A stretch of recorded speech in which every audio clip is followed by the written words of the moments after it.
वाघ्याचं राजकारण, कुत्र्यांचं भांडण. शिवरायांनी कुत्रा पाळला होता किंवा नाही याची इतिहासात विस्ताराने नोंद नाही, पण प्राण्यांवर तसेच रयतेवर त्यांचे अपार प्रेम होते. रयतेच्या भाजीच्या देठाला सुद्धा धक्का लागता कामा नये असे सक्त आदेश होते. प्राण्यांबाबत सांगण्याची गरजच नाही. शत्रूला जरब बसविण्यात त्यांचे घोडदळ कमालीचे यशस्वी होते. गनिमी कावा तुफान यशस्वी झाला होता. शत्रूवर हल्ला केल्यानंतर शत्रू सैन्य लढाईला सज्ज होईपर्यंत शिवरायांचे सैन्य वायू वेगाने नजरेआड होत असे.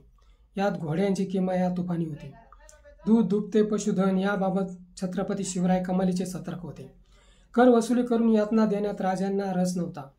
म्हणून तर जीवाला जीव देणारे तरणे बांड शिलेदार स्वराज्याचे शिपाई झाले. तानाजी मालुसरे, बाजीप्रभू देशपांडे, मुरारबाजी, यसाजी कंक, धनाजी जाधव, संताजी घोरपडे, बहिर्जी नाईक निंबाळकर यांनी स्वतःला शिवराय व स्वराज्यावरून वाळून टाकले होते. प्राणी सुद्धा स्वराज्याच्या कामी शिवरायांच्या मदतीला आले. कुत्र्याचं काय घेऊन बसलात. रात्रीच्या अंधारात घोरपड तानाजीच्या मदतीला धावली. शिवरायांचे वारसदार म्हणून घेणाऱ्यांनी आता छाती ठोकपणे सांगावे, रायगडावर शिवरायांनी कुत्रा पाळलाच नव्हता. त्यांना शिवरायांचा इतिहास तरी माहीत आहे काय? अफजल खानाचा कोथळा काढला, लाल महालात शिरून खानाचा बंदोबस्त केला, आग्रा दरबारात बादशाची बोलती बंद केली, साक्षात मृत्यूला हुलकावणी दिली, पन्हाळ्याचा वेढा, पुरंदरचा तह व कोंढाण्यावरची चढाई, दिलदार मावळे गमावे लागले.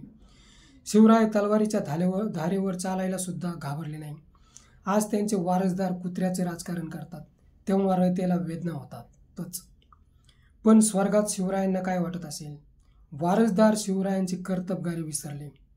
शरद लवे खून प्रकरणात जेलबारी करणारे म्हणे आमच्या तलवारीला पक्ष्यांचे रक्त लागले होते. शिवरायांनी भवानी तलवारीला शत्रूचेच रक्त पाजले, पशुपक्ष्यांचे कधीच नाही. म्हणून वारसदारांनी वाघ्याचे स्मारक डोक्यातून काढून टाकावे. ते पूर्वीपासूनच होते, आताच कोणी उभारले नाही. वाघ्याच्या या स्मारकाने शिवरायांचे महत्त्व कमी होत नाही, उलट वाढतेच आहे. रायगड हे त्याचे जिवंत व साक्षात उदाहरण आहे.